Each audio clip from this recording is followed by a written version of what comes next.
Hello, everybody, and welcome to This Week in Villanova Football, sponsored in part by the American Academy of Hospital Medicine, advancing the cause of excellence in hospital medicine. Studio 042, Super Business Printer, Studio042.com, and by Athlete Squared, a platform that lowers the cost of youth sports training and empowers all college athletes to monetize their name, image, and likeness. Go to info@athletesquared.co. Back here again at Benkin and Marc Narducci. Mark, let's cut right to the chase. We were pretty sure Villanova was going to win this past week. The bigger question was, were they going to make their fans sweat a little bit? Were they going to struggle against a team at the bottom of their conference? Were they going to take care of business quickly? Fortunately for Villanova fans, the answer was option three. Very impressive, Mark, that Villanova, as we've seen really all year, did not look past an opponent below them and put this game away early.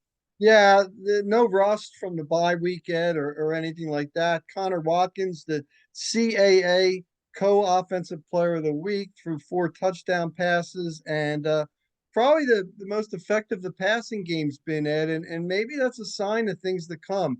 I've said that as talented as they are in the passing game, we haven't seen the best of it yet. They're certainly going to need it, and we'll talk about coming up this week against New Hampshire, a team that's let up a few yards this year and points. It's a big, big game this weekend, which we're going to get to. As far as last week, Connor Watkins, 361 yards passing, a lot of them in the long variety, some deep passes as well, 75 yards plus, some balance with his receivers, certainly. Villanova did almost what it wanted to. There was that one play early in the game, the fourth one they didn't get. That's where the defense stepped up, forced a missed field goal attempt. And then after that, that was pretty much all she wrote. Mark, a lot of balance, 3 receivers with over 100 yards, including one who missed a lot of the early part of the season, considered Villanova's best. He's kind of joined the party this week. Incredible balance as far as Watkins' weapons this past week. Yeah, I mean Pringle, Sanchez, and Hayek. Ed, I mean that's a trio that's probably as good as anybody's in the conference. The development of Sanchez this year has just been incredible. He can be a deep threat, and as I said past weeks, I still think with 3 regular season games left, I still think the best of the passing game is yet to come. And one other thing, Ed, Connor Watkins is averaging 18.7 yards per completion. That leads all of FCS, and it leads it by like 3 yards. I mean, that's an incredible. That's what I mean. They're not throwing a ton, but wow, when they do, they're connecting. And you look to Hayek coming back. We mentioned he missed the early part of the season. Now he's getting into rhythm. It's very simple. When you have one great receiver, he's going to get a lot of attention. When you have two, it draws some coverage away from one, usually opens up opportunities. When you have multiple weapons like Villanova does that can all contribute, look out. I think we're seeing that right now. And let's tip our hats too to the coaching staff, because the game plan seems right week in and week out offensively. Yeah, they really are, and they're very unpredictable, right? If you can't just gear to stop the run, because they have the passing game. It's really great versatility, and we talked about it, Ed, on both sides of the ball. Uh, they're playing a lot of people. I think I counted they have something like 19 guys on defense who have double figure tackles. I mean, it's a very deep team, and knock on wood, the injuries are have been at a minimum this year. So I think the Wildcats are ready to make a nice final run in these 3 games, and they're all going to be tough ones. On that subject about the depth of this team, it ties into this point. The 3 touchdowns in just over 9 minutes in the first half ended this one pretty early. And that's where you say, well, Mark, for a lot of teams, you get a big lead, you have a big game next week, you could rest some of your regulars. The pleasant dilemma Villanova has is they have a lot of regulars. They're deep. If you have to play your fourth receiver, your fifth receiver, because you want to rest your quote unquote 1 and 2, well, they all contribute. It's a nice dilemma to have, but it's a real indication of the depth we've seen all season. Yeah, and you look at the receivers and you say, well, they're not big numbers. Pringle 23 receptions, Sanchez 20, Hayek, who's missed some time, 17. Like I said, I think those numbers are going to get bigger, bigger, and bigger. And especially this week, I expect we see a few balls in the air from both teams. It's going to be a very exciting week and a very important one for Villanova as well. One other thing about this past week, when I dip into the nostalgia part, we always like doing this. Great to see Brian Westbrook Yeah. honored at halftime for his induction to the College Football Hall of Fame. Certainly, we know what he's done in the Delaware Valley, both at Villanova and for many great years with the Philadelphia Eagles. I like the fact that you see Brian Westbrook back, like a lot of the alum, and he comes back to Villanova, and we see him at events like this. It's great to see, and he's one of those guys that stand out. There's some Villanova players not even playing professionally, one starting for the Buffalo Bills. It's nice to see cats make their mark on the higher level, and it was really kind of nostalgic and fun to see Brian Westbrook come back this week and get a chance to be honored at halftime and uh, tip your hat to someone who's a Villanova standout and an Eagle standout. And how about it, Ed? In December, he's going to be inducted into the College Football Hall of Fame. I mean, what a career! What a career he had at Villanova. I believe, like his senior year in high school, he had a knee injury or something like that, and maybe that's how he got to Villanova. But could you imagine if Westbrook were playing today with the transfer portal and all the people that would be like uh, putting cash at him and stuff like that? I mean, he's an all timer. And I think one of the great pros that the Eagles have had as well. I mean, he plays a position where you get worn down. He was a small guy, but what a great player! What a great player in the college level and with the Eagles. So and that's a great point by you that they came, they honored him, and I'm sure there are going to be a lot of excited people when he gets inducted into the Hall of Fame. And it certainly helped. One quick Eagles note about Brian Westbrook about that size you mentioned that he had Deuce Staley and Corral Buckhalter. So Andy Reid knew how to use Yeah. Brian Westbrook plenty, but not use him to a point where it put too much wear and tear on him. So it was so exciting, I think, with the Villanova perspective to see not only a great pro career, but to see him do it in Philadelphia and be such a great weapon. Congratulations, Brian Westbrook. Great to see him back in Villanova, and it should be very exciting when he goes in the College Football Hall of Fame. So that is the And business from this weekend. But go ahead. excuse me, Ed, you all already mentioned this was not just a one-time thing with Westbrook. Westbrook is around the program. He's a proud alum. I believe he was up when they played Penn State at Penn State. Was it last year or the year before? I forget, but I think he was up there, and he's just really proud of his university, and they are obviously just as proud of him. As are many of the alum. Always great to see. And yes, he does certainly make his presence felt at his alma mater. Always great to see. Well, we are heading down the stretch. Mark, hard to believe it's it's going from the end of October now to early November as we get set to that part of the year where there's that little chill in the air. And you know the games are that much more important. Let's take a look at the conference. There is still only one team with an unbeaten conference record. That's Delaware. And Mark, I know you and I were talking before we started. We know they played a team they were supposed to beat. They won easily, but still, in this conference, in this year, to be 5-0 in conference play, 7-1 overall will give them a pass for losing at Penn State, obviously, 7-0 as far as playing in the FCS. It's been a very impressive run for the Blue Hens. They had a very easy week this past week, pounding on Townsend, again, a Townsend team that came up with a big victory the week before. So uh, there's nothing to sway anyone with the opinion, maybe to the chagrin of some Villanova fans, that the Blue Hens are pretty much for real this year. Not only for real, Ed, and not only are they winning, they're crushing people. So Coach Carty has them playing really well on both sides of the ball. They have to take on Elon Campbell and then Villanova. And to be very honest with you, I think if they win one, they're definitely in. But some people think they're already in right now with what they've done. And we know Elon has been competitive this year, but Delaware obviously be favored in that. As with the next game with Campbell, and certainly set up for a great season finale with Delaware and Villanova. We've said this throughout the year, a big win again for Albany, this time beating Maine 37-21. They're one of the teams that have kind of emerged. There have been a lot of teams you say some weeks Rhode Island looks impressive, some weeks Richmond looks impressive. That's kind of been the narrative for the Great Danes throughout the season so far, and they just continue to take care of business. Yeah, I think they're going to get in the tournament. I really do. And but they have a big one coming up against William and Mary, and that's going to be big for both teams. And by the way, the Stats Perform poll came out today, ranking FCS teams, and our friend. And by the way, I have to mention thanks again to Sam Herder from Herosports.com for coming on last week. I got so many great comments.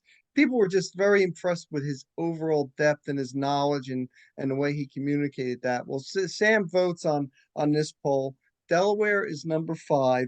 Villanova is 17, Albany is 23, and William and Mary 24. So four CAA teams in the top 25 of the stats perform poll. And that's the one I like because that's the one that has guys like Sam Herder, who really follow it day in and day out voting on this. And I think that's a really good poll. That's the one I follow.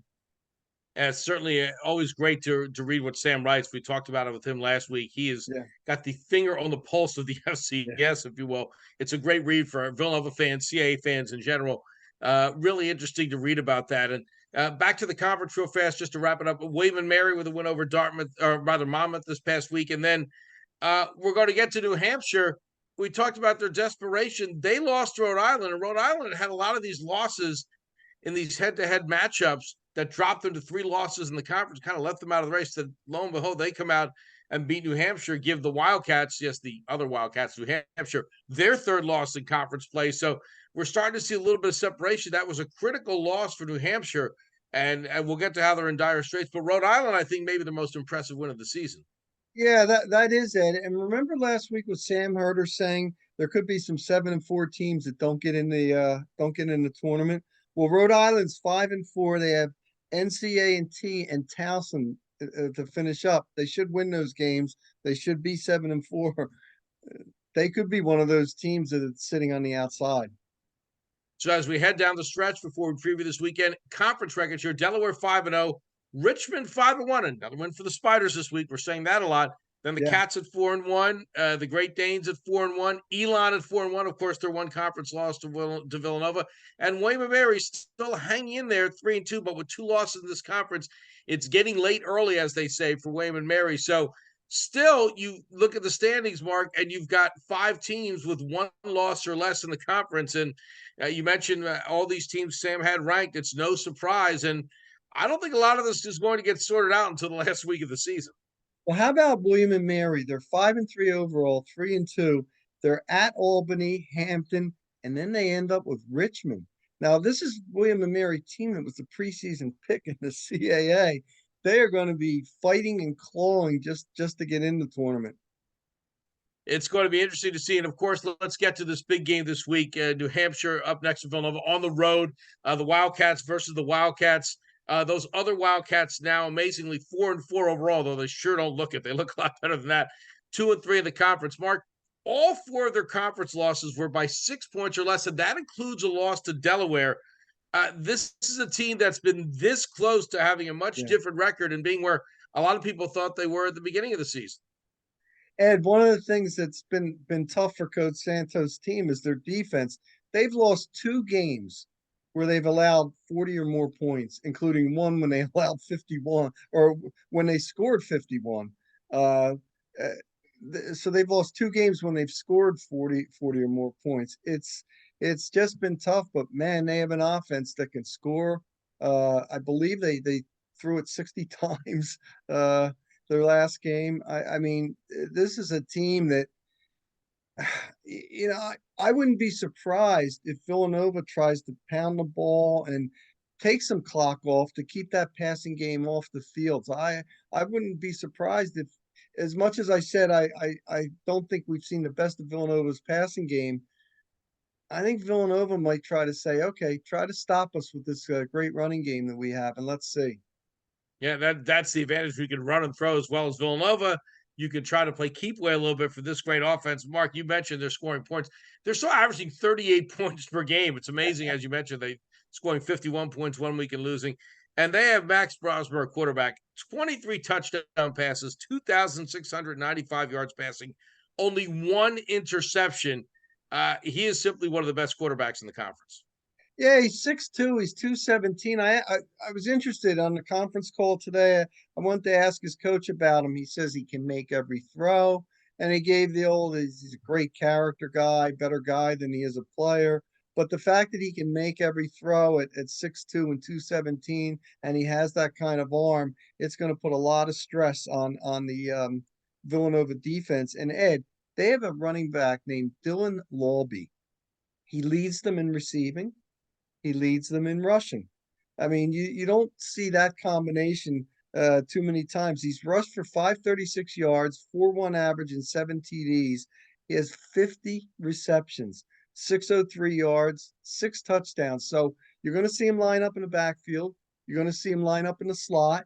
He may line up wide, but they use him in a lot of ways. He's going to return kicks. He's going to return punts. So Lobby, to me, again, as much as Brosman is a tremendous quarterback, Lobby to me and Villanova's ability to stop him, I think that's going to be the whole key in this game. And Brian Westbrook type numbers, if you will, with rushing and Yeah, receiving. yeah. Here's something for a Villanova fan to be hopeful for. We talked about this high-powered offense for New Hampshire. They have lost 17 fumbles this year. So if we're looking for maybe a key for this weekend, is for, we say every week, win the turnover battle. Against this offense, uh, probably a good week to make sure you win the turnover battle. And they have put the ball on the ground this year. So Yeah. if we see a couple of turnovers early on by New Hampshire, it could certainly bode well for Villanova and set the tone. That's an excellent point, Ed. And it's an old cliche that whoever wins a turnover battle usually wins the game. But yeah, that's a really good point. One other guy the Wildcats are going to have to stop is this wide receiver, Logan Tomlinson, 28 for 401 and 6. So he has 6 touchdown receptions. Lobby has 6 touchdown receptions. It shows that they can spread it around a little bit too. It's going to be wild seeing this offense.